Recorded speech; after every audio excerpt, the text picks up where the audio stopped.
Ok, então já estamos gravando. Então, Ana, muito bem-vinda. Você está com a palavra, fique à vontade. Depois a gente abre para o debate. E obrigada novamente. Imagina, Natália. Bem, primeiro, boa tarde a todas e todos. Queria começar agradecendo aí enormemente o convite aí do NEAB. É um prazer estar aqui com vocês. É um ajuste, né, esse tipo de experiência, né, para mim tem sido bastante desafiante. Eu sou uma pessoa que gosta de sala de aula, gosta de interagir com o aluno. Eu dei aula por 10 anos na Escola Politécnica de Saúde Joaquim Venâncio, da Fiocruz. Quem não sabe, é uma unidade da Fiocruz que tem ensino técnico integrado, né, então ensino médio junto com formação profissional, e sempre aprendi muito lá na experiência com os jovens. Então, vou estranho só ver vocês pelas fotinhos, porque não é o tipo de dinâmica que eu sei como é em sala de aula, e daí também sabendo que vai ser compartilhado, né? Eu acabei fazendo um modelo tradicional, porque eu imagino que se alguém for assistir depois, infelizmente, uma coisa pausada e dialogada não é tão interessante. Então, eu vou fazer o modelo clássico, né? Então, a minha proposta, eu vou fazer uma fala, né? A gente tem 1h30 aí, então eu estou pensando em tentar fazer uma fala aí de 20, 25 minutos. Daí eu vou trazer um filme, né, que é uma produção que a gente fez lá na própria Fiocruz, para tentar dar alguma dimensão, vamos dizer, experiencial comum entre vocês e eu aqui, para a gente compartilhar, porque infelizmente acho que a gente também não tem tempo para eu ouvir um pouco e saber cada um de vocês. Se a gente estivesse em outro tipo de espaço, com certeza seria uma das coisas que eu começaria fazendo, mas enfim, vou pelo menos garantir aí que a gente tenha uma meia hora, 40 minutos de conversa aberta, para eu ouvir vocês. Imagino que tenha gente aqui que tem uma série de conhecimentos, percepções ou pertencimentos que possa dialogar com as questões que eu vou colocar aqui. Então, a partir um pouco da ideia da Natália, também eu fiz uma apresentação inicial geral com 3 grandes questões, né, colocando sobre a questão indígena, e que a gente, nas discussões de saúde, e daí eu vou começar um pouco situando vocês, né, que eu sou uma pessoa da área de saúde coletiva, né, então a área de saúde coletiva no campo da saúde, ela é uma área de conhecimento que foi se consolidando aí na década de 80, ela está muito ligada a um movimento de profissionais de saúde, estudantes e trabalhadores da saúde, que se articularam ali na conjuntura da ditadura, né, e de luta pela democracia, para repensar o nosso sistema de saúde, e a própria noção de direito à saúde, o papel do Estado, e, ao mesmo tempo, então, que ele é um campo de conhecimento, ele é um campo de atuação. Então, somos profissionais muito vinculados com a construção e implementação do Sistema Único de Saúde, com algumas ideias que eu vou passar aí por alto também na questão indígena. Ao mesmo tempo, como uma área de conhecimento, ela traz inovações para a área de saúde, que não é muito típica nas formações de saúde, o que as pessoas esperam que alguém da saúde discute. É uma área que ela tem um pilar de 3 pernas, né, 3 eixos centrais da discussão na área de saúde coletiva. Uma tem a ver com o campo da epidemiologia, que é o estudo, né, das doenças e mortes e da expressão dessas doenças e mortes na população. Então, são estudos que estão ligados com dimensões bastante quantitativas, mas que também têm discussões do ponto de vista socioculturais importantes. Por outro lado, o outro pilar é a discussão de políticas e planejamento, que é pensar propriamente como você garante ações de saúde, né, e como você cria uma política pública de saúde.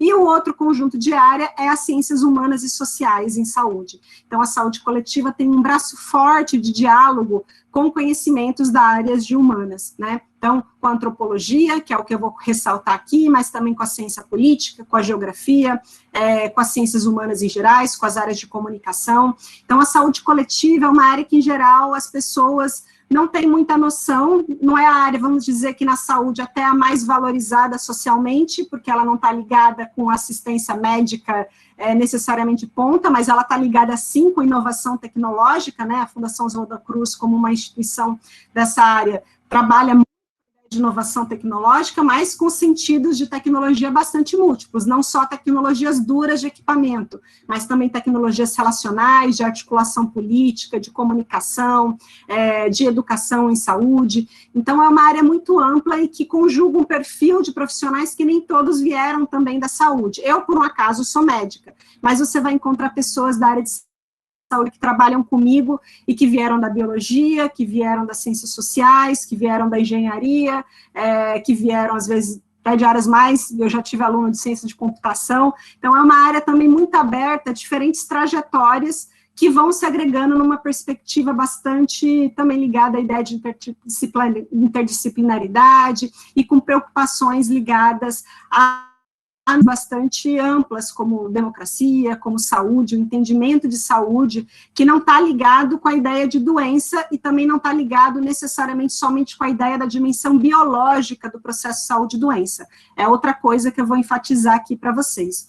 Então, a minha ideia vai ser, ao mesmo tempo, panorama do que é uma área de atuação, de investigação, né, no campo da saúde coletiva, eu como professora, pegando um foco da questão da saúde indígena e trazendo algumas dimensões que são importantes nessa área. Então, a dimensão das desigualdades sociais em saúde, né, então as desigualdades em saúde como uma expressão em geral, desigualdades até sociais, né, de acesso a serviços de saúde, de acesso a condições de vida, de acesso à renda, de acesso à educação, de acesso ao lazer, de acesso ao trabalho, né, ao mesmo tempo a dimensão de direitos, né, e que está ligada ao papel do Estado, à estruturação de políticas públicas, numa noção que a gente construiu no Brasil aí no final dos anos 80, que eu vou falar e que a gente está defendendo ainda hoje, e nas questões específicas, que é o que a gente chama de atenção diferenciada, que eu vou explicar, que tem a ver com pensar, né, uma política pública específica que dê conta do que é as especificidades históricas, socioculturais e linguísticas dos povos indígenas no Brasil. Então, é como trabalhar na saúde, pensando também a ideia de identidades étnicas, da ideia de diversidade, né? Então, espero que desperte o interesse de vocês, assim, em termos não só, enfim, profissionais, mas como cidadãos, enfim, do ponto de vista humano, de formação, também de uma área que traz muito desafio para a gente pensar a visão de mundo, nosso lugar de mundo, as nossas relações sociais. Enfim, vou, então, começar com essa parte mais tradicional, vou compartilhar a tela para apresentar o PowerPoint, depois eu vou passar o vídeo e daí vou abrir para a gente falar. Mas, apesar de eu ter feito essa sequência, quero deixar vocês bem à vontade para perguntar se eu estiver falando alguma coisa que não está no entendimento. Porque, efetivamente, também eu não tenho tanta noção da bagagem de vocês, de algumas discussões que eu vou falar. Só que, quando eu puser a tela, vou lembrar que eu não vejo mais vocês e nem o chat. Então, eu vou pedir, Natália, para você, se puder me ajudar acompanhando o chat, e também cada um de vocês se sentir à vontade para abrir o microfone e me interromper, tá bom? A gente pode fazer essa participação, vocês fiquem à vontade para me interromper. Eu tenho, às vezes, a tendência de acelerar. Se eu acelerar, Natália, por favor, me dá o toque, porque se você conhece o pessoal aí, enfim, em geral, eu ajusto a minha aula para quem eu conheço, mas aqui eu estou dando um tiro meio cego mesmo, tá?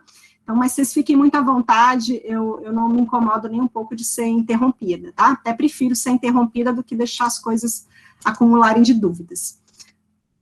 Deixa eu abrir aqui. Bem, agora já estou na fase que eu não vejo vocês. Está dando para ver a tela, Natália? Tá, sim. A gente está enxergando, sim. Tá, então, enfim, que nem a Natália falou, eu estou na Fiocruz, no momento do meu vínculo profissional, ao mesmo tempo eu atuo pela Abrasco, que é a Associação Brasileira de Saúde Coletiva.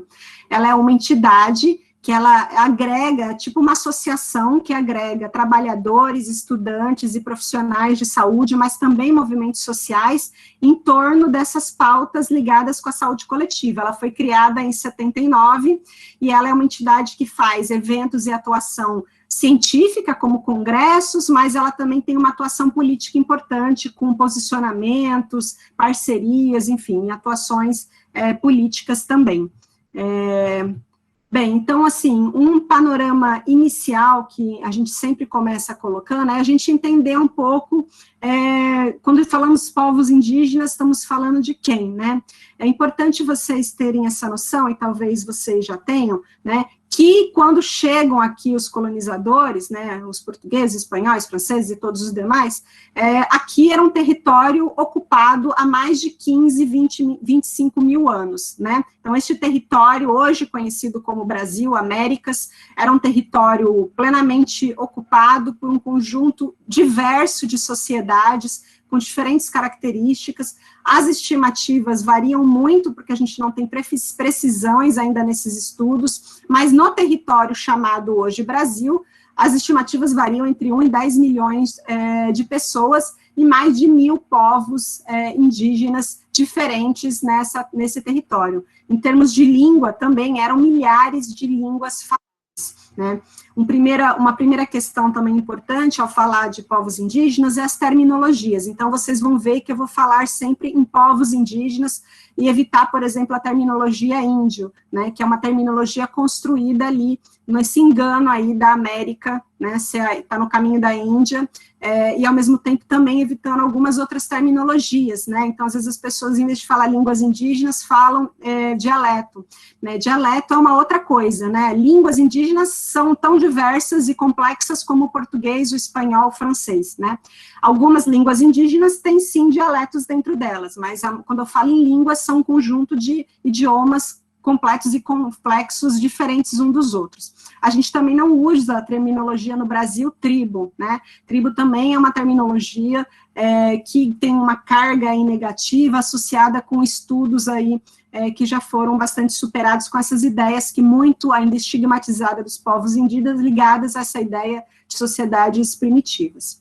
Bem, se era uma população de milhões de pessoas, quando se começa a tomar atenção para contar essas pessoas, e daí a gente tem um importante antropólogo que estudou os povos indígenas, que foi o Darcy Ribeiro, que dizia que na década de 70, e ele era um parceiro dos povos indígenas, mas ele já colocava uma ideia que era bastante comum, era a ideia de achar que eram populações que iam sumir porque eles iam morrer, porque se observava que eles morriam no contato com a sociedade nacional, e as epidemias sempre tiveram um papel importante, as doenças nesse processo, ou eles iam ser assimilados, integrados à sociedade. Ou seja, a maneira, em geral, de lidar com eles sempre foi de que eles tinham que deixar de ser diferente, deixar de ser quem eles eram, e se tornarem mais igual ao que era uma perspectiva, e que é uma perspectiva equivocada, né, convenhamos, a nossa sociedade não é homogênea, né, mas há essa ideia de que eles têm que adotar uma certa padrão da sociedade nacional.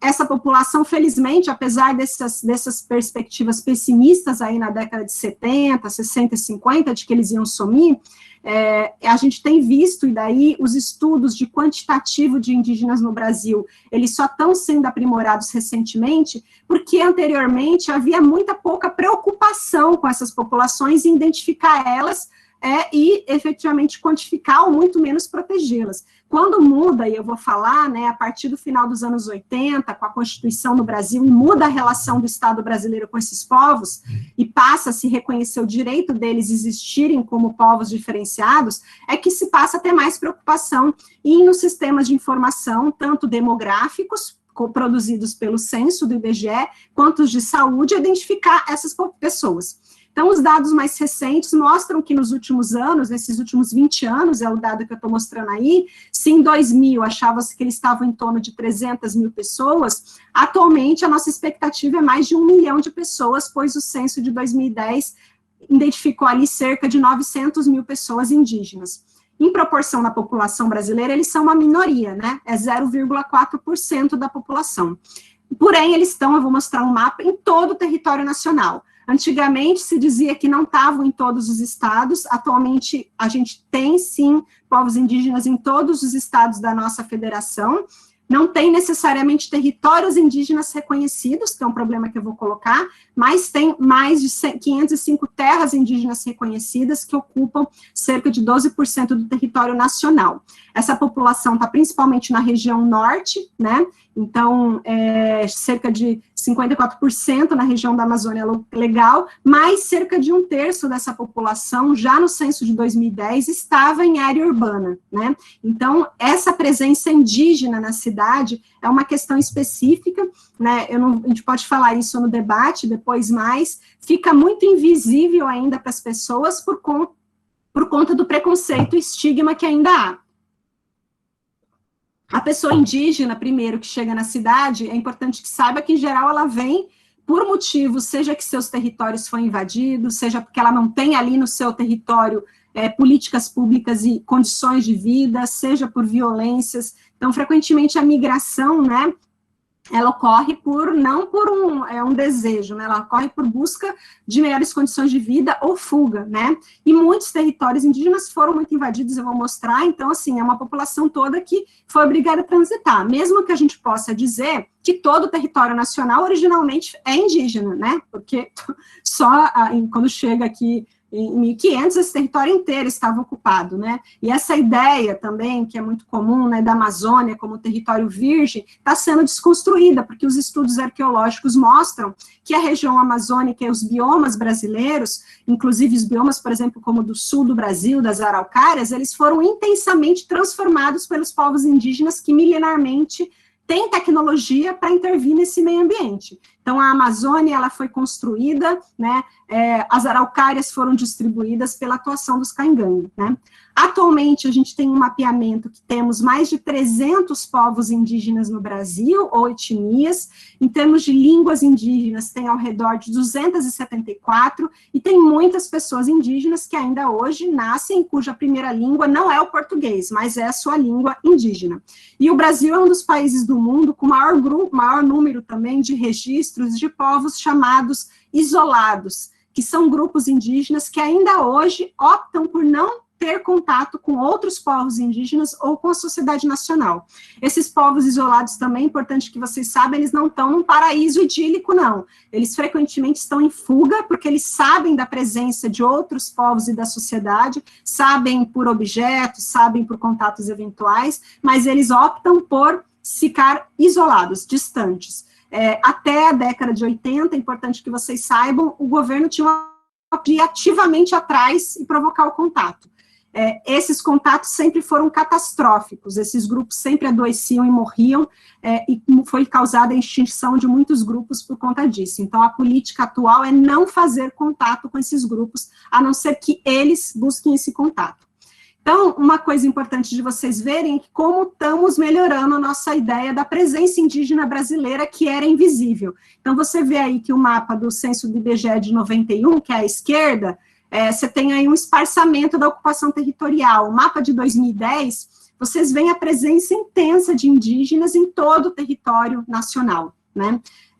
As bolinhas amarelinhas são menores densidades, as bolinhas mais escuras, maiores densidades, e não tem um estado brasileiro que não tenha população indígena. Mas o mapa da direita, as áreas em verde, são as áreas dos territórios indígenas reconhecidos, e daí vocês veem que essa população, né, e principalmente a população aqui da região do Nordeste, Sul, Sudeste, Centro-Oeste, perdeu quase a totalidade de seus territórios e vivem em áreas diminutas, populações que estão crescendo e não têm os seus territórios originários. A gente pode comentar sobre isso, a importância desses territórios para sobrevivência não só física, mas cultural, memorial e de saúde, e a maioria dos territórios indígenas reconhecidos está na região norte do Brasil, né, que nem eu tinha falado, né, e que também ainda são ameaçados. Vocês, se estiverem acompanhando as notícias, recentemente, está tendo muita denúncia de invasões nas terras Yanomami, em Roraima, e nas terras Munduruku. Demarcação, então, eu vou falar aí adiante, né, a Constituição de 88 garantiu a demarcação dos territórios originalmente ocupados pelos indígenas, mas o que a gente vê é que o Estado tinha 5 anos para garantir a totalidade da demarcação, mas até hoje não terminou. E a tendência que a gente observa nos governos é de queda, sendo que desde o governo Temer, né, a política é de não demarcação. Isso é um dos pontos centrais ainda, e é o ponto central dos 500 anos de história dos povos indígenas com a sociedade nacional, é a disputa pela terra, né? Então, por isso ainda é a questão central, é o ponto que une todos os povos indígenas no Brasil. Ao mesmo tempo, então, eu vou fazer uma transição, né, de conhecer esse povo, né, então conhecemos aí a população, onde eles estão. Uma outra dimensão é conhecer a questão disso que eu estou chamando de desigualdades em saúde, como está a saúde dessa população. Primeira coisa tem uma histórica invisibilidade, ou seja, que nem eu falei, pouca preocupação do Estado e das autoridades em conhecer quem eram essas pessoas, onde elas estavam e do que elas adoeciam. Então, isso prejudica formular política pública, por isso que está todo mundo preocupado com o censo de 2021, né? Porque se a gente não tem o censo, se a gente não tem dado, não existe política pública, porque é onde vai definir orçamento, vai definir quais são a população, quais são seus problemas, onde ela está, quais são as condições dela. Então, quando a gente não tem historicamente informação sobre demografia e saúde dos povos indígenas, a gente não tem uma boa possibilidade de construir política pública de saúde. Mas as poucas informações que a gente tem alguma, preocupa, porque a gente vê que são povos que têm muitos problemas de saúde, e problemas de saúde que foram superados no restante, inclusive, do país. Então, eles ainda têm muito problema de desnutrição e anemia nas crianças, principalmente desnutrição crônica, eles ainda sofrem muito de doenças infecciosas, como a malária, tuberculose e hepatite B. Para vocês terem uma ideia, a malária, 99% é na região amazônica, e os grandes redutos são em territórios indígenas. Então, a gente vê que o país avança em enfrentar alguns problemas de saúde no conjunto do país, mas que ainda persistem nas populações indígenas. Ao mesmo tempo, eles têm esses problemas que o Brasil superou em muito tempo, está superando, né, enfim, alguns problemas têm voltado, né, como a tuberculose, enfim, outras, mas, ao mesmo tempo, eles também estão começando cada vez mais a ter problemas que são problemas mais recentes, inclusive no Brasil, que é o que a gente chama de doença crônica não transmissível. Ou seja, são doenças que têm a ver com fatores do estilo de vida, da condição de vida, com alimentação, esporte, com acesso à política pública, falando principalmente aí de obesidade, hipertensão e diabetes. Isso eram problemas que não existiam nas populações indígenas e cada vez mais está crescendo. Então, a gente soma uma dupla carga aí de problemas de saúde. Esses problemas aí que são muito agudos e ligados a condições de vida, e os problemas das doenças crônicas não transmissíveis e que tem tipo de resposta diferente, né?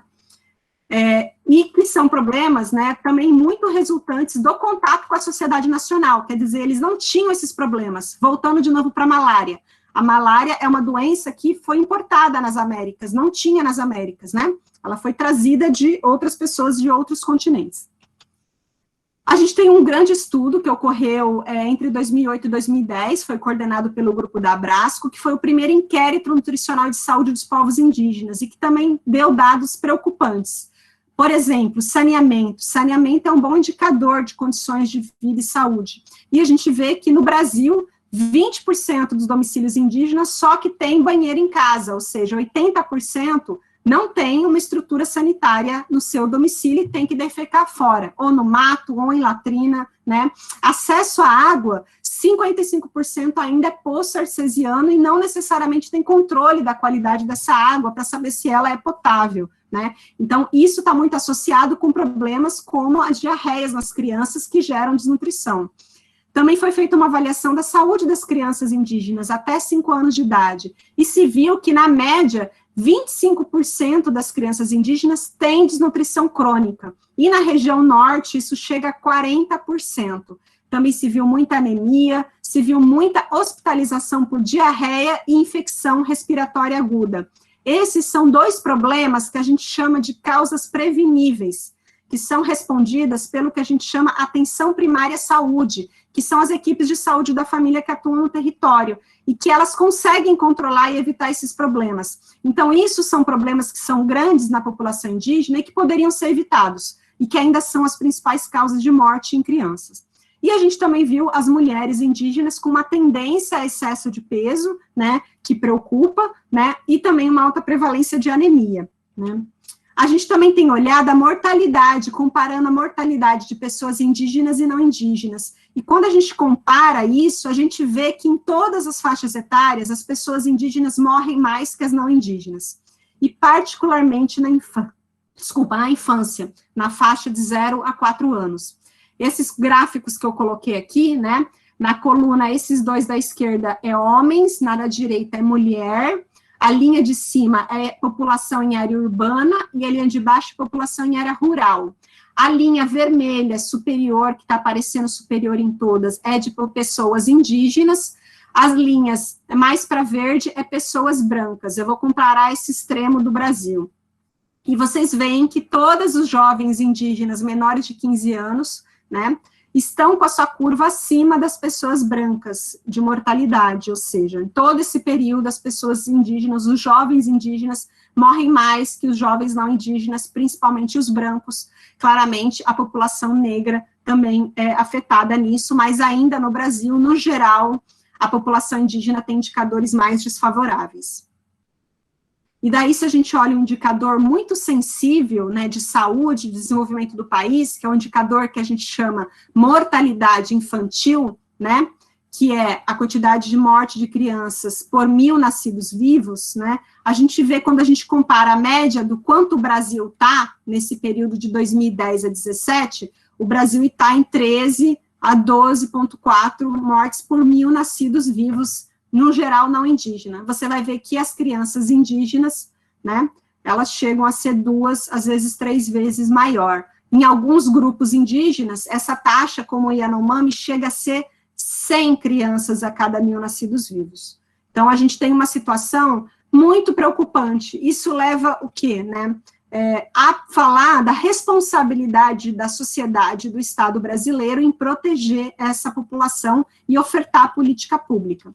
Um problema histórico, e eu pus esse texto, que é um texto recente do antropólogo chamado Carlos Fausto, para falar das epidemias por conta da pandemia.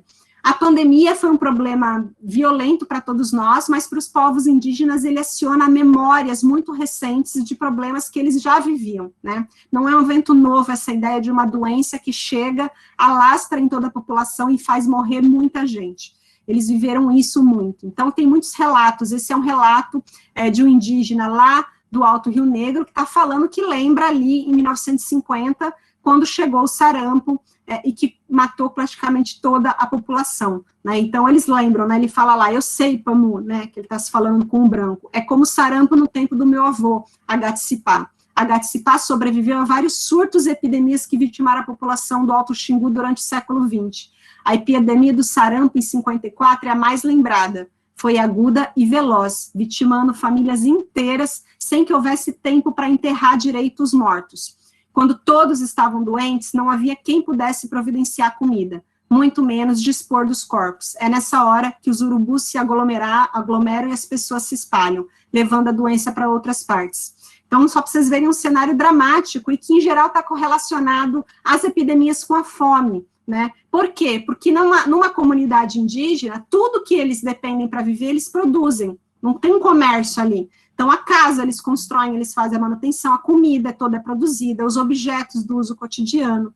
Então, quando todo mundo está doente, adoece ao mesmo tempo, quem que vai lá na roça produzir a roça, coletar a roça, preparar o alimento? Quem que vai cuidar da casa? Né? Então, frequentemente, uma consequência das epidemias indígenas é a fome, e a gente está vendo isso no Brasil como um todo, na pandemia da Covid.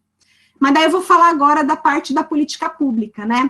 Política pública de saúde, a gente pode definir como uma resposta do Estado às necessidades de saúde da população guiadas por valores. Só que toda essa frase que eu falei, na verdade, ela é uma combinação de respostas. Não tem uma resposta do que é o papel do Estado, não tem uma resposta de quem o Estado entende como a população que ele tem que atender, não tem uma resposta para o que são necessidades de saúde, muito menos para os valores sociais. Então, a gente vê que na história de política de saúde, política para povos indígenas, você vê diferentes respostas dependendo do contexto, da concepção de Estado, da concepção que tinha dos povos indígenas, e foi mudando essa relação, e essa relação está mudando ainda hoje. Na verdade, hoje em dia, você não tem uma substituição de uma ideia da outra, você tem várias ideias ao mesmo tempo funcionando e diferentes. Eu deixei aqui a dica de uma série que eu não vou ter tempo de passar, é uma série chamada guerrasdobrasil.doc, ela está no YouTube. Eu sugiro que vocês vejam o episódio 1, que tem o Ailton Krenak como personagem principal. É um grande episódio que eu sugiro vocês assistirem. E daí, o que está nesse episódio? Né? Ele faz um balanço histórico dessa relação histórica do Estado brasileiro com os povos indígenas. E o que a gente viu? A gente vê que, historicamente, a relação foi dada como, primeiro, eles são entendidos, ou eles têm que ser um aliado para garantir o território para os ocupantes, né, para os colonizadores, ou eles foram entendidos como mão de obra escrava e eles foram amplamente escravizados, tá? A escravização indígena foi ampla, né, dizimou muitas populações, né, depois, eles também sempre foram vistos, e ainda hoje são vistos, como ocupantes de território que tem que ser conquistado, porque tem que ser levado à civilização, tem que ser levado à religião, tem que ser levado à economia, tem que ser levado a um modo de existir, e sempre, às vezes, são entendidos até hoje como se fosse um empecilho para a ideia de nação no país, projeto que eles não têm disputa. E, principalmente, o que eu quero ressaltar aqui, o olhar da sociedade, da história brasileira, tirou o lugar deles como sujeitos ativos na história. Eles foram sempre ignorados, então se pouco vê a presença indígena, a resistência indígena, a contribuição indígena na história deste país chamado Brasil, ou eles são colocados muito como a ideia só de vítimas, né, não vê como eles como construindo relações ou de aliança, ou de luta, ou resistência. E isso está mudando muito nesses últimos anos por conta da mudança dessa relação do Estado brasileiro. Uma outra noção importante que ainda existe, que vocês têm que saber, é a noção que, ao mesmo tempo, quando tenta se virar a relação do Estado brasileiro com esses povos, entra uma ideia de proteção dos indígenas ligada à ideia de tutela, né? O que é tutela? Tutela é um pouco como vocês, que são menores de 18 anos, são em relação aos seus pais, né? Vocês não são entendidos ainda como pessoas civilmente independentes e capazes para todas as atividades aí da vida social. As pessoas indígenas foram colocadas pelo Código Civil brasileiro, lá no início do século XX, como incapazes civilmente, parcialmente incapazes. E, portanto, o Estado tinha que protegê-los, né? Então, tutela é esse exercício, que na verdade é um exercício de poder do Estado sobre as populações indígenas, e que acabou em termos legais, né, porque a Constituição de 88 mudou, mas ainda está na cabeça de muita gente que está no Estado e da população brasileira. Quer ver essas pessoas como, porque elas não falam o português, ou falam mal, ou porque elas não vivem da mesma maneira, não acreditam nas mesmas coisas, uma ideia de inferioridade dessas pessoas. E quando se vai protegê-la, a ideia é que você tem que proteger, que elas não sabem o que é bom para elas, e que alguém tem que ir lá dizer e fazer por elas. A relação com os indígenas ainda é muito assim. Mas a tutela, essa proteção, não é uma proteção que reconhece o outro como um sujeito autônomo e capaz. Então, ela é uma tutela que é uma proteção que tem um ônus negativo muito importante, e que tira o poder dessas pessoas. Então, tem uma luta até hoje de reconhecer que os indígenas são pessoas autônomas e capazes para tomar suas próprias decisões. E a obrigação de todos nós e do Estado consultá-los sobre o que eles querem para a sua própria vida. Por incrível que pareça, isso não é senso comum, né? Opa, peraí que agora deu uma travadinha aqui no meu próximo. Gente, travou aqui, foi. Então, eu passei aqui algumas imagens do que quer dizer tutela, né? Então, era levar e colocar que essas pessoas não podiam viver como elas viviam, elas tinham que se aprender a viver como o resto da sociedade vivia, né? Mesma roupa, sentar do mesmo jeito, aprender os mesmos ofícios, se portar da mesma maneira, mas, ao mesmo tempo, né, se criou a instituição para proteger eles, e daí se criou duas instituições até hoje, uma foi o Serviço de Proteção ao Índio, que acabou em 67, e outra é a Fundação Nacional do Índio, que ainda existe, né, foi criada em 1967, se 94 que está errado. E que, na verdade, deveria proteger, mas que fez muito mal. Essa imagem da esquerda é um relatório chamado Figueiredo, que mostrou que o Serviço de Proteção ao Índio foi conivente e viabilizou tortura, morte, exploração sexual das mulheres indígenas por muitos anos. Até hoje, a gente, infelizmente, vê isso, né? Recentemente, a FUNAI também tem sido acusada de, ao invés de proteger os indígenas, estar viabilizando as invasões e os interesses dos não indígenas. Essas instituições também faziam ações de saúde, então houve uma preocupação na questão da saúde, mas a ideia do que trabalhar de saúde, ela sempre foi muito pontual e emergencial. Vai se atuar numa epidemia, vai se levar o medicamento só para pensar em tratar doente, ou fazer campanha de vacinação. Então, o que a gente tem? Né? Isso é importante vocês entenderem, que as políticas públicas de saúde, elas são complexas na produção, elas não são feitas num gabinete por pessoas que estão lá em Brasília. Uma política pública, ela é fruto de um contexto social e político, de valores, e ela é fruto da atuação de vários atores, né, sociais. A gente chama ator social as pessoas que estão lá nessa cena aí política em disputa. Então, a gente vê uma mudança de contexto e de atores desde os anos 70 que vão levar ao que eu vou falar que é a atual política de saúde e os direitos indígenas. na década de 70, se começa a questionar essa atuação da perspectiva de que o Estado vai assimilar esses indígenas e eles vão sumir. Começa a se discutir que não, que esses povos, eles têm direito à autodeterminação, eles têm direito aos seus territórios e que é obrigação do Estado proteger a essas populações. Isso leva à criação no Brasil, a partir do final dos anos 70, de várias entidades que são de não indígenas, que vão atuar em solidariedade e junto com os indígenas pelos direitos indígenas. A gente tem, por exemplo, o Conselho Indigenista Missionário, a Comissão Pró-Índio, enfim, várias entidades, e que agregaram principalmente antropólogos, mais médicos e outros profissionais de saúde. Daí, na década de 80, vamos lembrar que é o período no Brasil que cresce a luta pela redemocratização. Essa luta indígena, ela está aliada ali à luta pela democratização do país contra a ditadura, porque a ditadura matou muitos indígenas. Para vocês terem ideia, são cerca de 8 mil indígenas que foram mortos pela ditadura. Em termos de, vamos dizer, não indígenas, né, perseguidos pela ditadura, foram em torno de 800. Né? Então, assim, são 10 vezes mais. Então, a gente vê vários eventos importantes. Um é que os próprios indígenas começaram a se organizar politicamente, fazendo assembleias e criaram uma entidade nacional, que foi chamada União das Nações Indígenas, e que o Ailton Krenak foi uma das pessoas principais dessa entidade.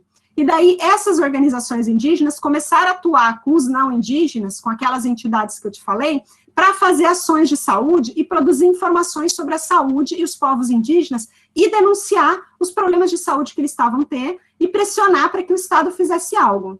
Ao mesmo tempo, a gente tem uma virada mundial do debate sobre direitos de povos indígenas, com um documento chamado Convenção 169 da Organização Internacional do Trabalho, de 1989, que vai garantir os direitos dos povos indígenas, sua autodeterminação, seus direitos territoriais e a obrigação do Estado em proteger os indígenas e em sempre consultar e seguir o que eles querem para o seu próprio futuro.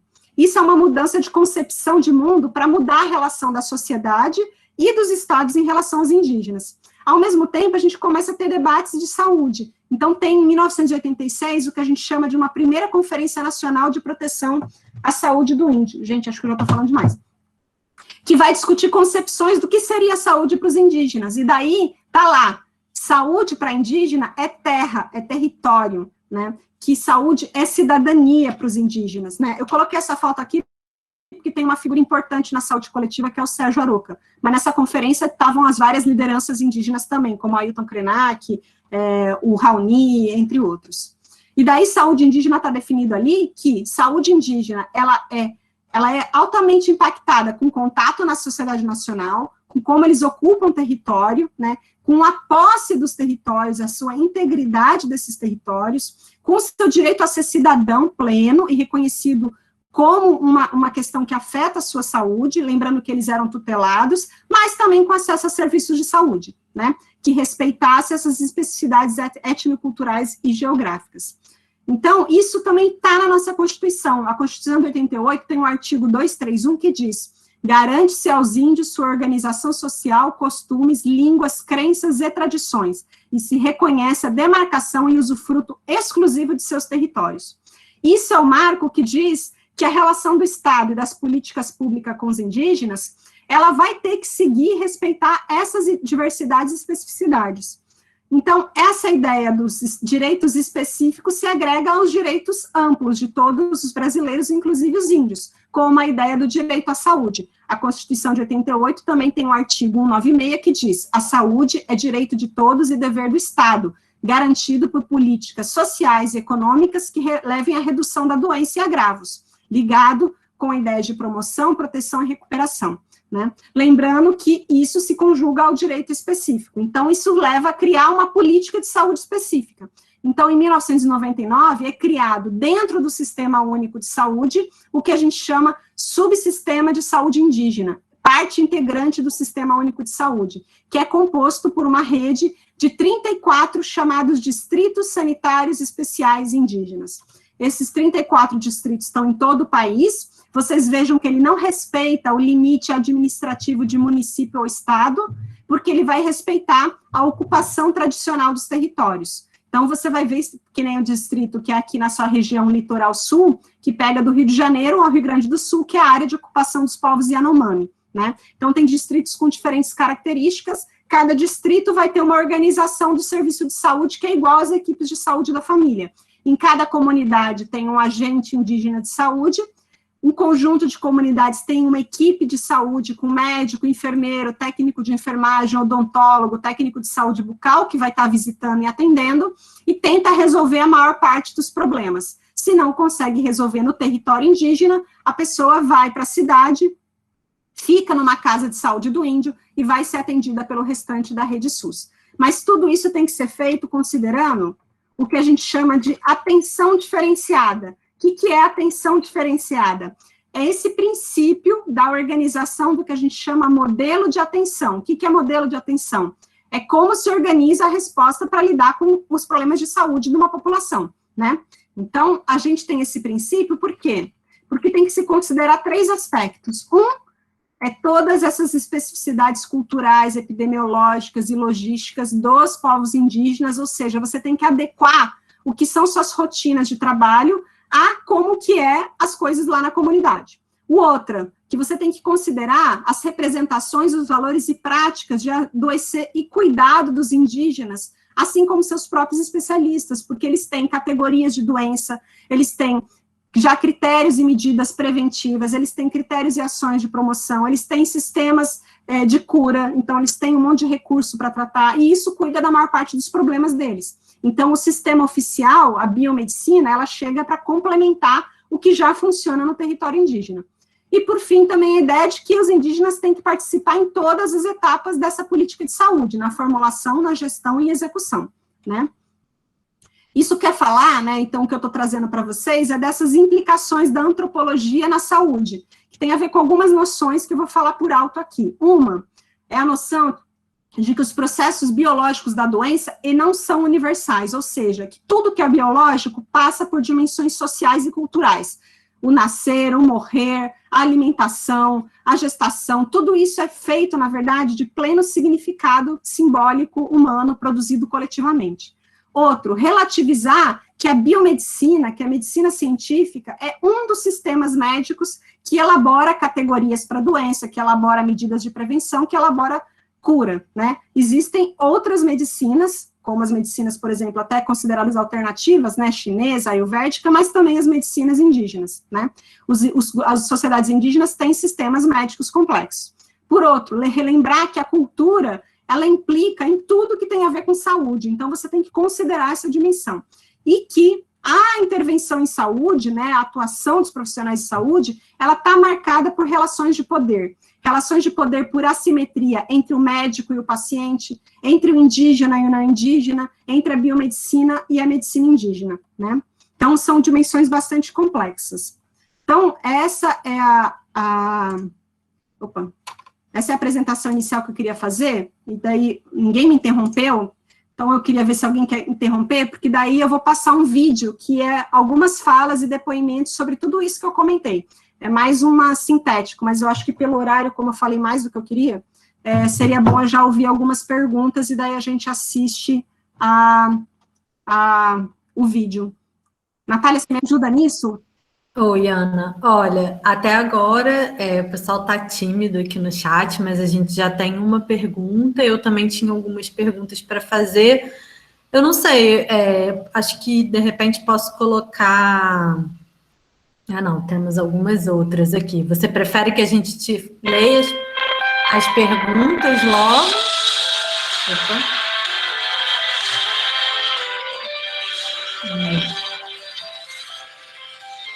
Peraí,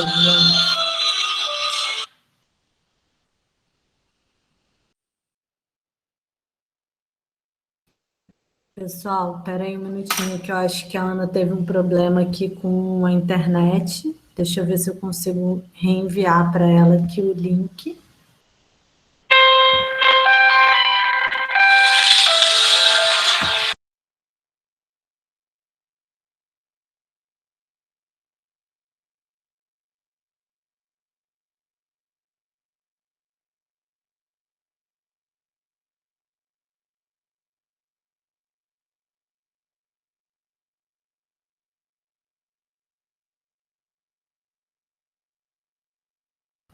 Pessoal, desculpa, teve uma queda de luz lá na casa da Ana Lúcia, nossa palestrante, mas ela já está reiniciando, já vai reconectar aqui, tá? Deixa eu ver se ela quer mandar o link do vídeo, aí qualquer coisa eu vou passando, e aí daqui a pouco a gente faz as perguntas para ela.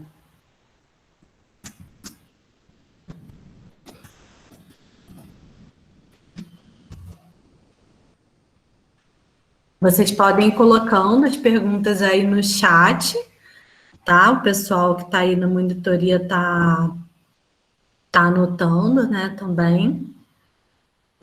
Bem lembrado, não, pessoal, não esquecer, quem por acaso está aqui, mas ainda não fez a inscrição no evento, fazer, o link está aí no chat também. A gente vai ter outras oficinas daqui a pouquinho, né? Essa daqui vai terminar. Ok, tá aí a instrução de como se inscrever nas oficinas.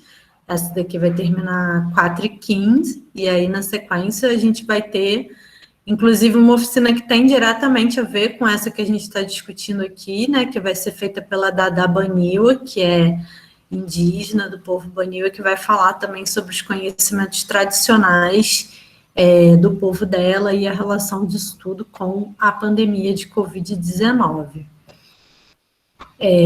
Bem, outra coisa que eu ia comentar, eu não sei quem que está aqui, que, enfim, que está acompanhando as aulas de sociologia comigo, ou que acompanhou no semestre passado, né, tem uma conexão super forte, assim, né, isso tudo que a Ana Lúcia está trazendo, principalmente em relação a essa questão de como que essas, né, questões de saúde, questões ambientais vão ter uma afetação diferente, né, específica para os povos indígenas.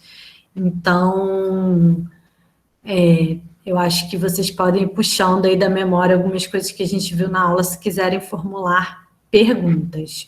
Olha, pessoal, a Ana me passou aqui o vídeo. Eu, então, vou, para a gente também ter tempo de fazer o debate, eu vou compartilhar, tá? E passar aqui para vocês, tudo bem? Vou colocar aqui.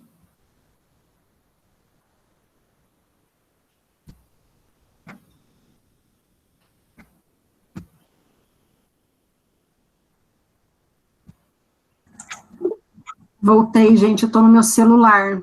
A Natália vai passando aí. Estou vendo se aguenta aqui no celular, porque a internet ainda não está voltando. Tá, vocês estão conseguindo ver, né, o vídeo, eu acho. Eu vou dar o play aqui, então. Lá vai.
A saúde, na nossa língua, chama-se Tessan. Tessan é a saúde, né? E ela é bastante ligada ao nosso território, né? Porque a saúde, o bem-estar, né, físico, biológico, né, ele é bastante ligado, resultado, né, de um equilíbrio total da espiritualidade do território tradicionais indígena. Então, se o território está equilibrado, está tudo ok, está tudo bem, né, e não só a parte física, mas também a espiritual, então ela resulta numa saúde indígena. Então, se num território tradicional existe caça, pesca, se existe recursos naturais, água boa, né, o vento boa, né, o ar bom, alimentação boa, se tem recursos naturais, riquezas naturais no lugar onde vivem os indígenas Guarani Kaiowá, ele resulta num bem-estar, né, resulta numa condição boa de vida dos indígenas.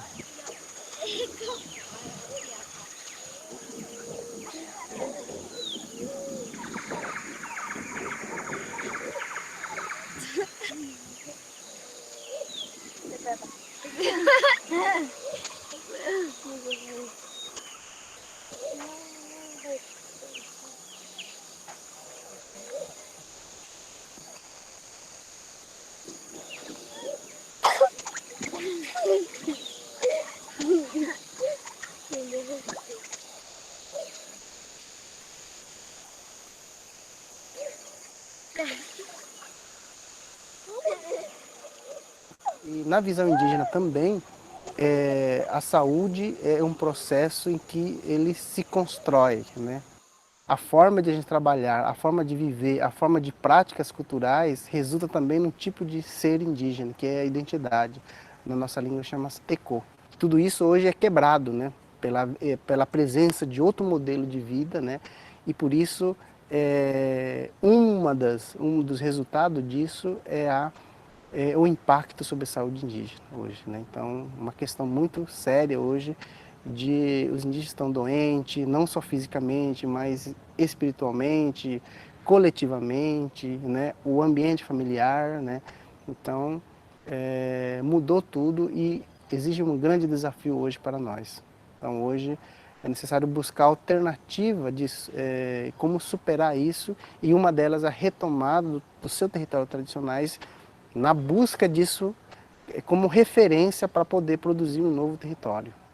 Antes de tudo, a gente tem que ter em mente que quando fala de povos indígenas no Brasil, a gente está falando de 305 etnias diferentes, falando 274 línguas distintas, muitos povos falando único e exclusivamente português, porque foram submetidos a um processo de massacre cultural ao longo da história do Brasil, e que são em torno de 896 mil, um número que a gente tem evidências de que está crescendo, com direito a 13,14% das terras brasileiras. Ou seja, são poucos numericamente, muito diversos, e estão dispersos em todo o território brasileiro e têm direitos assegurados constitucionalmente a muitas das terras mais ricas no Brasil, terras que estão conservadas em sua biodiversidade porque são terras indígenas, porque o dia que deixarem de ser e passarem a mão do agronegócio, serão terras devastadas.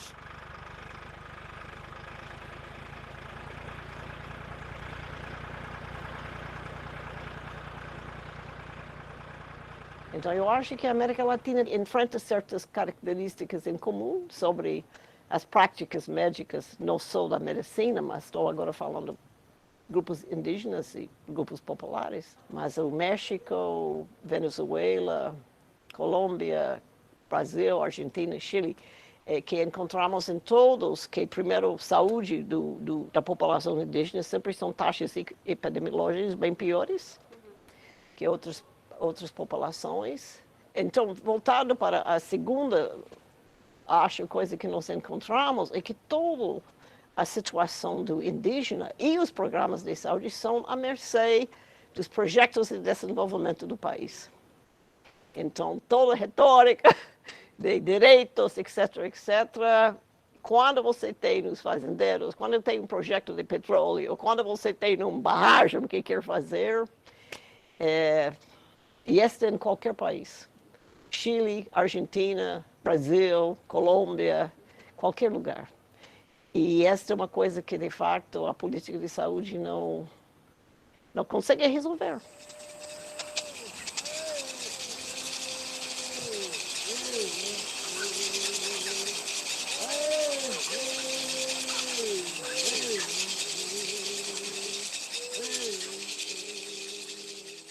Até a década de 50, Não se podia falar em ações de saúde para povos indígenas. O que a gente tinha eram ações esporádicas, ações muito pontuais e normalmente feitas por missionários, por missões religiosas, que na realidade acabavam fazendo alguma assistência, né, mas a finalidade não era essa. Só na década de 50, o Noel Núteus, um sanitarista, na época do Ministério da Saúde, ele foi médico da expedição Roncador Xingu, que era uma expedição que pretendia ligar o sul do Brasil ao norte, construindo pontos de apoio, bases, né, para que as aeronaves e os aviões pudessem chegar, porque não havia autonomia de voo. A expedição Roncador Xingu encontrou grupos indígenas, né, e aquilo sensibilizou bastante o Noel, que acabou, então, propondo a criação de um serviço, Unidades Sanitárias Aéreas, ligado ao Ministério da Saúde, o SUSA, e o SUSA foi criado em 1956, no governo do Juscelino. Nessas viagens se fazia imunização, né? Havia um foco grande em tuberculose, porque a tuberculose era um problema sério, como é até hoje, né, nos grupos indígenas. Enfim, e isso começou a formatar, foram as primeiras ações sistemáticas, né? Havia um cadastramento da população, uma tentativa de se não só vacinar, mas se garantir uma cobertura adequada, vacinar, um esquema completo. O Núteus acabou sendo cassado, né, pelo regime militar. E o mesmo regime militar, em 67, houve a extinção do SPI, voltou numa série de denúncias e tal, e foi criada a FUNAI. E a FUNAI adotou um modelo à semelhança do SUSA. Bem, esse modelo, ele avançou por alguns anos, né, até a década de 80, e havia o movimento da reforma sanitária, né, que estava sendo gestado já desde a década de 70, em alguns focos de resistência. Né, e essa reforma sanitária acaba saindo para a rua, né, no bojo da redemocratização do país, todo aquele movimento que aconteceu, que culminou com as eleições diretas, inicialmente com a anistia, né, depois com as eleições diretas, e com a Constituinte, né, e com a Constituição de 88, que acabou por dar as bases para a consolidação do SUS. Né.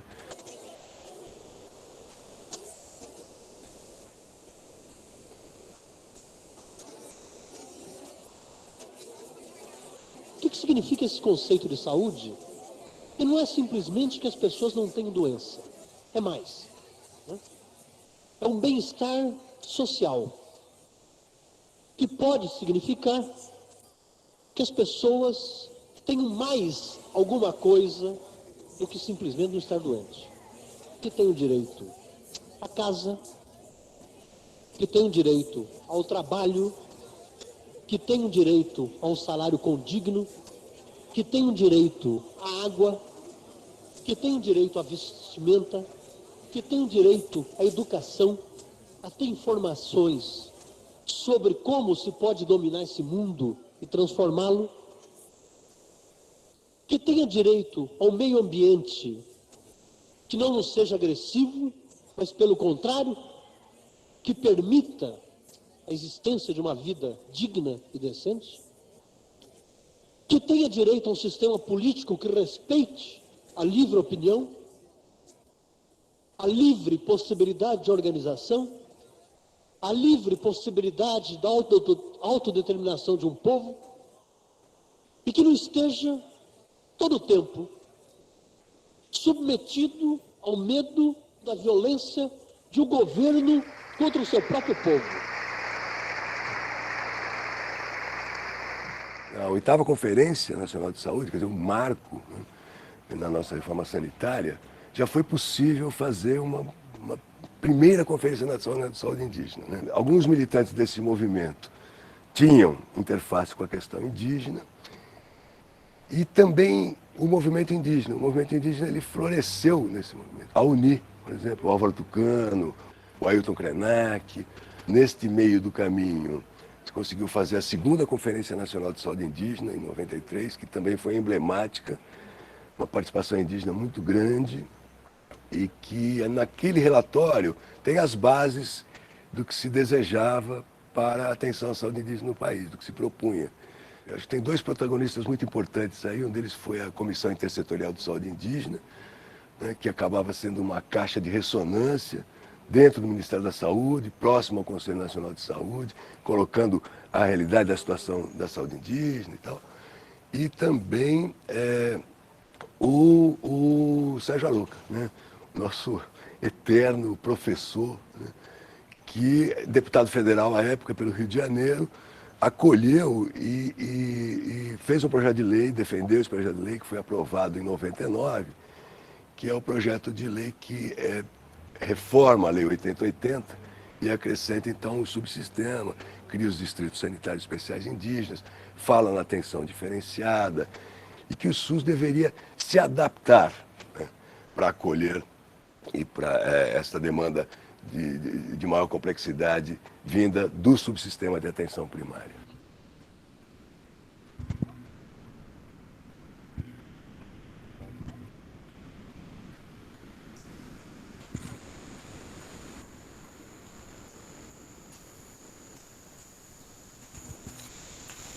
A relação do Estado brasileiro com os povos indígenas tem que ser uma relação em que o Estado demonstre vontade política, né, de garantir direitos a esses povos. Quer dizer, não adianta escrever na Constituição, não adianta escrever na lei.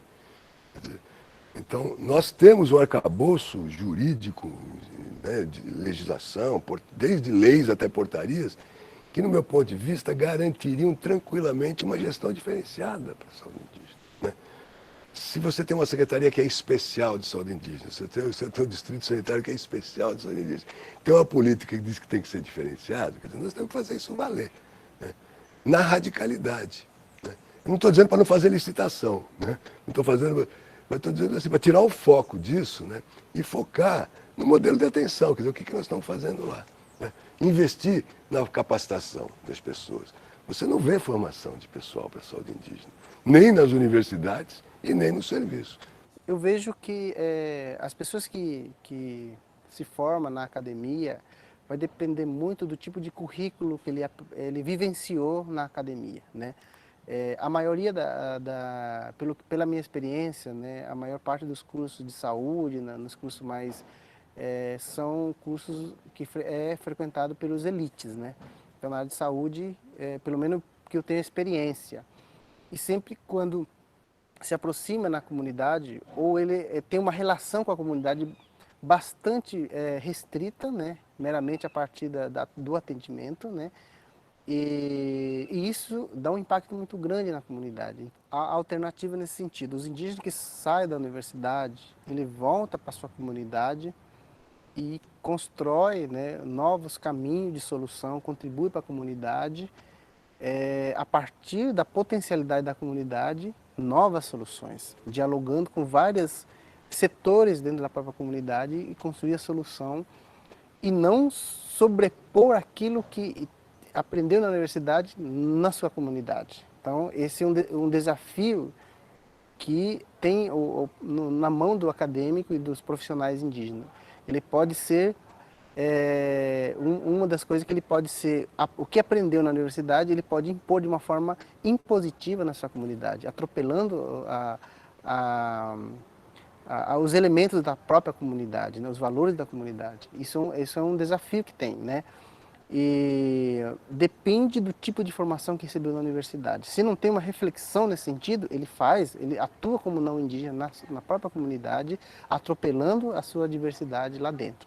Outra questão é aqui fora, na sociedade, no mercado de trabalho, ele pode construir ambiente político que traga os valores tradicionais da sua comunidade nesse contexto no qual ele trabalha aqui fora, no sentido de transformar o ambiente de trabalho que ele tem, ou seja, trazer os valores indígenas aqui fora na perspectiva de contribuir para a sociedade também.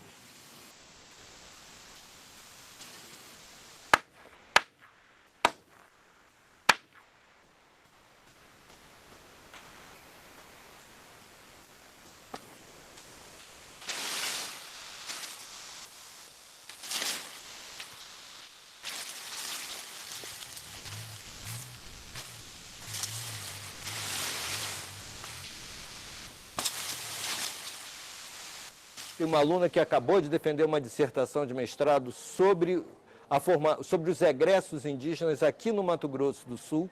Ela é terena, é Simone Eloy Amado, né, e ela mostra, por exemplo, exatamente como se tem uma consciência da parte das lideranças indígenas da necessidade de ter indígenas formados e atuantes nas mais variadas áreas.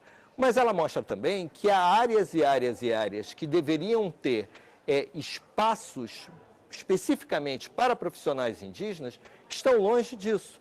Uma pessoa, por exemplo, formada em engenharia florestal, que seria extremamente interessante para questões de sustentabilidade, mas ela não encontra na aldeia espaço para isso e não encontra fora da aldeia espaço para isso tampouco. E tampouco se constroem políticas que conduzam nessa direção de abrir espaços. Há muitos processos de capacitação em curso no Brasil atual, né? Processos que são fruto da Política Nacional de Gestão Territorial e Ambiental em Terras Indígenas, PNGAT, né? Há processos de capacitação pelo Brasil afora. Não necessariamente isso se conecta à universidade e a processos de formação mais institucionalizados, e não necessariamente esses processos transformam esses espaços. Embora existam espaços de formação, inclusive a nível de mestrado e doutorado, como o mestrado do Centro de Desenvolvimento Sustentável da Universidade de Brasília, que tenha essa preocupação de estabelecer essa conexão. Há muito ainda por ser construído, há muito por ser feito, e muito mudar a cabeça dos brancos, que talvez seja o principal problema dos índios. Há um desafio muito grande na questão da saúde indígena, né? E é um campo que atua muito na prática, né? Se faz muito o atendimento, o trabalho em relação na saúde indígena. Se vivenciou e tem muitas experiências particulares, né? Mas não tem um ambiente de reflexão. Eu penso que no primeiro passo nós temos que criar, fazer relatos de experiência, compartilhar essas experiências de todo o Brasil, de todos os lugares, que tem uma riqueza muito grande, não tem como a gente negar isso. As pessoas têm muita experiência, tem muitos médicos não indígenas, enfermeiras não indígenas, que tem muita qualidade também, muito interesse de abertura, tem muita abertura, né? Mas isso não tem um espaço para a gente fazer esse diálogo, essa reflexão, uma integração. É interessante isso, encaminhar isso como uma política pública, né? Então, de financiamento, de formação continuada, né? de prática, de reflexão, e também de fazer, nessa perspectiva de fazer o diálogo entre a saúde indígena e saúde não indígena. Com saúde, que eu falo que o doutor cura a pessoa, doutor cura mulher, homem, criança, no remédio dele do doutor. O doutor tem para dor de cabeça, para dor do corpo, para dor dos ossos, para dor de cabeça, para dor dos olhos. É assim também, a cultura de indígena tem também isso aí. Eu virei cacique, como meu pai me ensinou bastante, e eu aprendi tudo, eu virei igual ao meu pai. A pessoa me procura para poder aprender a minha cultura tradicional, repassar para o novo, para poder ficar ao mesmo cacique de novo, ao rezador, rezadora também.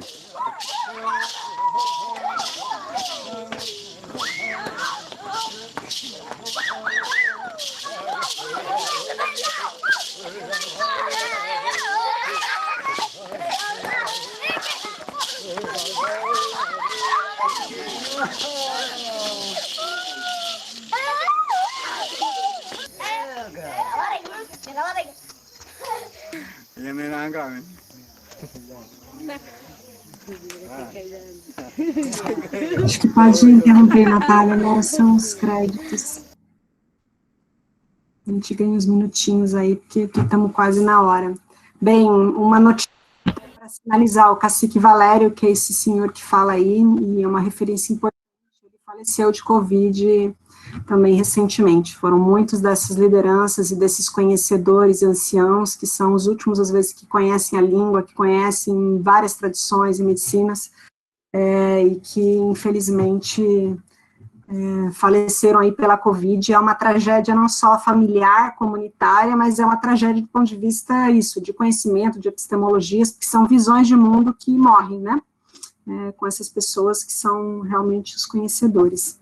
Bem, vamos aproveitar esses 15 minutos para as perguntas. A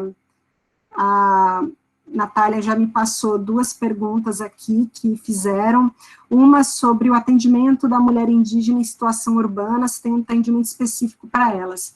Então, as populações indígenas em área urbana, e a pandemia foi muito exemplar de mostrar, elas foram e são ainda muito invisibilizadas dentro do sistema de saúde na cidade e não são atendidas pelas políticas específicas. Então, o que acontece com as pessoas indígenas em área urbana?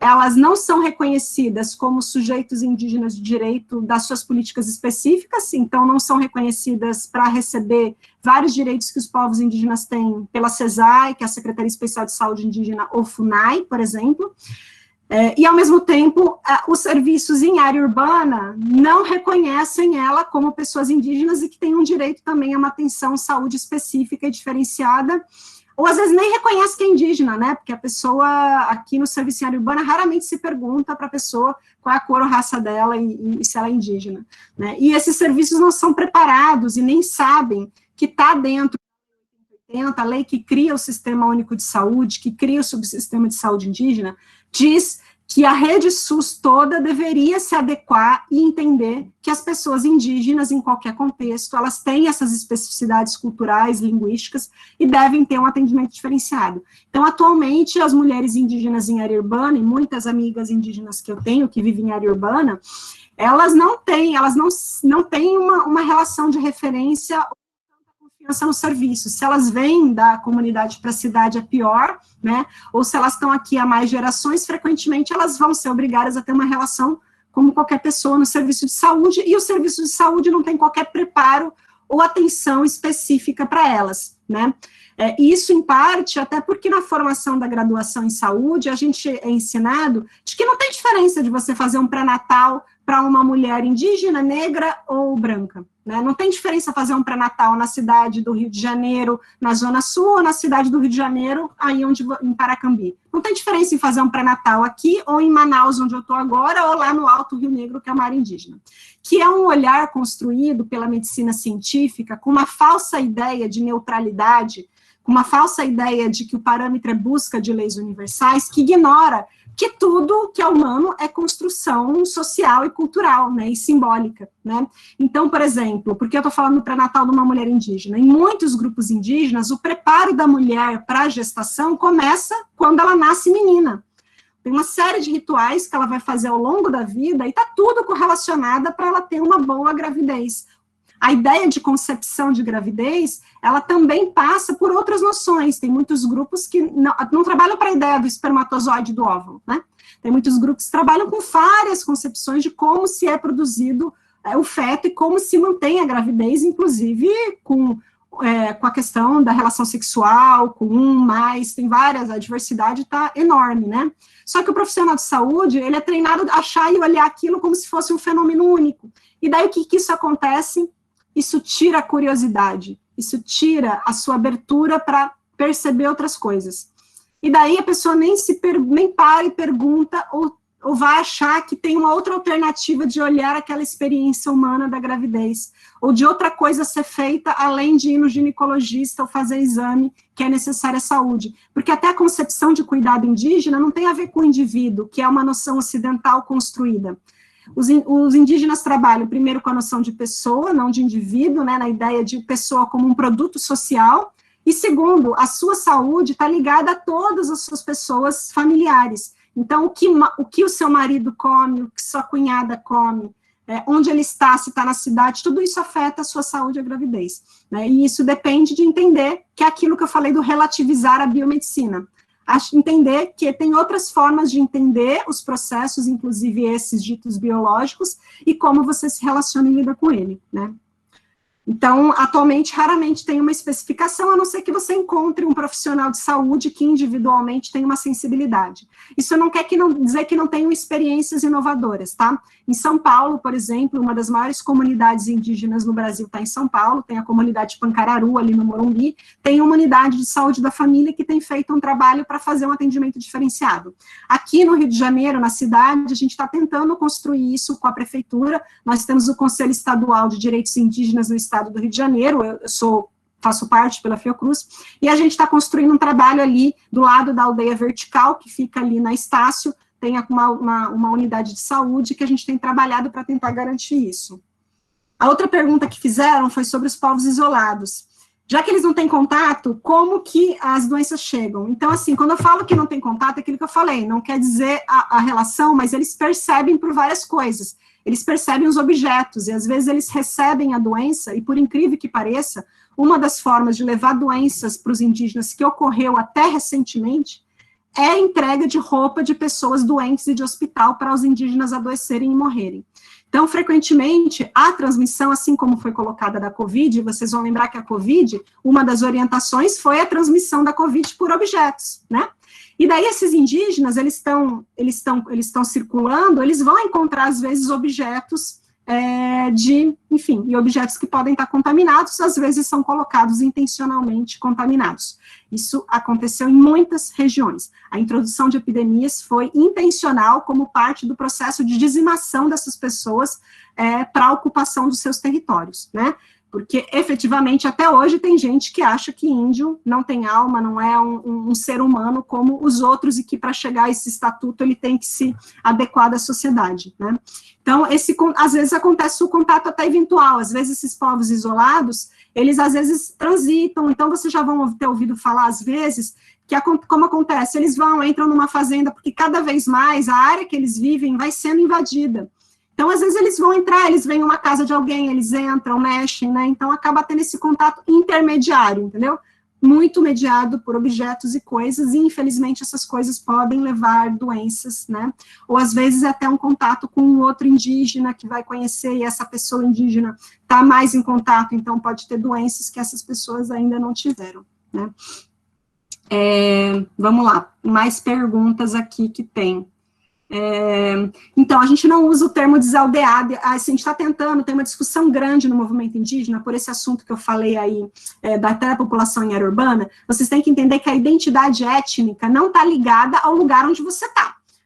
A identidade étnica, ela é um autorreconhecimento, né? Então, eu me identifico como indígena e sou reconhecida pelos meus pares. É assim que se dá o reconhecimento legal de uma pessoa indígena. Não precisa de uma autoridade, de uma instituição, de um exame de sangue, nada, né? É um processo de autorreconhecimento e que tem uma legitimidade coletiva, né? Então, tem cada vez se discutido para não se associar isso ao local de residência, porque até mesmo ele é transitório. As pessoas indígenas, que nem vocês viram no filme, estão indo para a escola, para a universidade. Ela não deixa de ser indígena Pancararu se ela saiu lá da Bahia e está em São Paulo, né? E está na faculdade, está usando óculos. Apesar de muitas pessoas indígenas relatarem experiências absolutamente violentas de serem questionadas se elas são índios por usar óculos, ou por usar um celular, ou por usar uma roupa, né? Porque existe essa visão preconceituosa ainda no Brasil.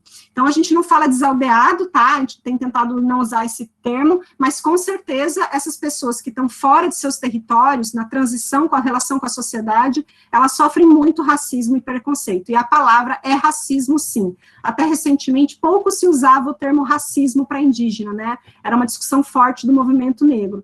Mas nos últimos anos, as organizações indígenas têm se qualificado do entendimento dessa experiência como uma experiência de racismo também, né? Então, estão colocando. Consequência da passagem. Então, a questão do contato, tudo da questão do contato vai afetar na vida e também na saúde das pessoas indígenas. E isso acontece não somente na área que está na cidade. Vou dar um exemplo tosco, tá?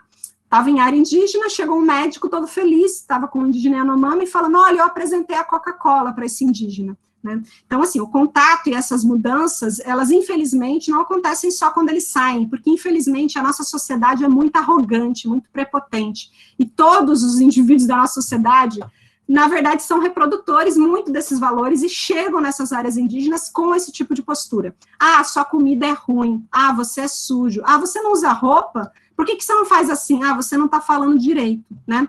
Isso acontece e aconteceu também com a alimentação, não só fora de área indígena, mas em área indígena. Muitas vezes eu estava em alguns territórios e eles ficavam surpresos que eu comia comida. E eles falavam, olha, em geral, quando vem pessoa de fora, eles não comem a nossa comida, que eles dizem que é ruim, não é boa, não tem nutriente, enfim, usam várias desculpas. Então, isso acontece e foi levado a esses valores. E daí o que acontece também? Que nem eu falei, tudo tem um repertório simbólico.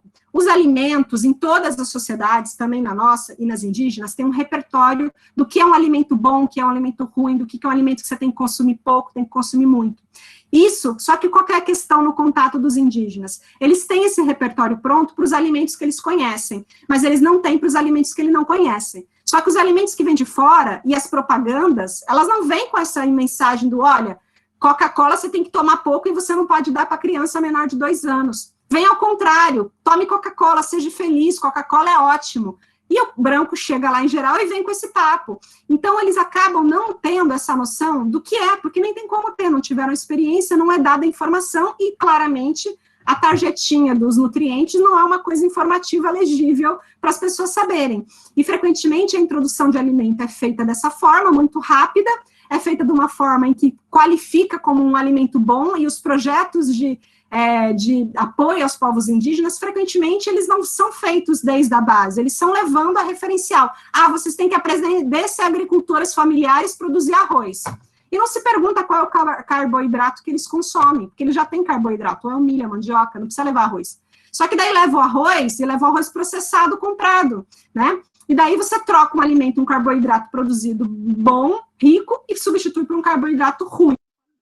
Então, esse contato ele é muito complicado e gera impacto, sim, na saúde deles, e é aquilo que eu falei da população. Esse é um desafio, né, e um desafio muito grande para isso, né, e daí leva essas questões, né.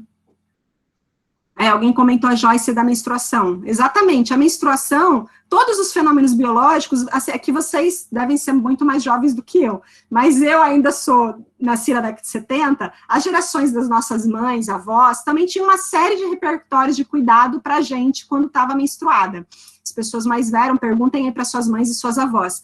Isso foi se perdendo, porque foi crescendo essa noção de que quem sabe do corpo das pessoas e da saúde são os profissionais de saúde e os médicos. E daí os médicos têm esse conhecimento neutro, que diz que sabe e define a regra, e desvalorizou todo esse conhecimento que as sociedades todas, gente, todas as famílias, todas as comunidades têm conhecimento de saúde e produzem. Sabe aquele chá, sabe aquele cuidado, sabe uma técnica para manejar febre, sabe uma técnica para manejar dor, né? Só que o que acontece com a medicina científica? Ela é um mercado. A partir do começo do século XX, né, e a medicina científica não era mais importante, na Europa, por exemplo, era a homeopatia, vem a indústria farmacêutica crescendo, e é um grande comércio que toma e começa a colocar esse valor de que só vale o medicamento que é desse tipo, baseado nessa medicina, e que isso é válido, é legítimo, e os outros, se não tem essa comprovação, não valem. Lembrando que a eficácia de um tratamento, ela tem dimensões bioquímicas, sim, biológicas, mas ela tem dimensões simbólicas relacionais, simbólicas de visões de mundo, né, tudo isso influencia, afetivas, né, tudo isso influencia no tratamento, tanto que, por isso que existe o tal do placebo, né, o efeito placebo existe, né, para qualquer medicamento. Então, isso foi morrendo, né, mas todos, então a gente tinha uma série de cuidados, né, eu, quando fui criança, recebia um monte de informação, isso veio se perdendo, a gente tem movimentos hoje em dia que tentam valorizar isso, mas com certeza sim, se vocês forem no seu bairro, conversar com as suas famílias e perguntar, vocês vão ver que as pessoas têm uma opinião, assim, um raciocínio, por que alguém ficou doente, o que ele deve fazer ou não deve fazer. Isso faz parte da experiência humana. E a medicina, o conhecimento científico, ele não pode abafar isso, porque o conhecimento científico, ele não tem todas as respostas, ele não consegue nem olhar tudo metodologicamente. Então, isso está dentro do repertório das alternativas da sobrevivência da humanidade, né? A diversidade, ela é positiva, né? E por isso sobreviveram, né? Monocultura nem para alimento e nem para a vida funciona, gente. Ana, Oi. Obrigada. A gente está começando a ficar perto do nosso horário de encerramento, né? Mas o pessoal colocou aqui uma pergunta no chat que, de alguma maneira, acho que sintetiza tudo que você trouxe. Vou terminar com ela, né? Acho que a gente pode encerrar com essa pergunta, mas quero já reforçar o agradecimento imenso. Foi, assim, uma aula. Acho que todo mundo que está aqui aprendeu imensamente. Eu sou antropóloga, mas de uma formação no campo totalmente diferente, né? Então, não sou etnóloga, então, para mim, é um aprendizado incrível.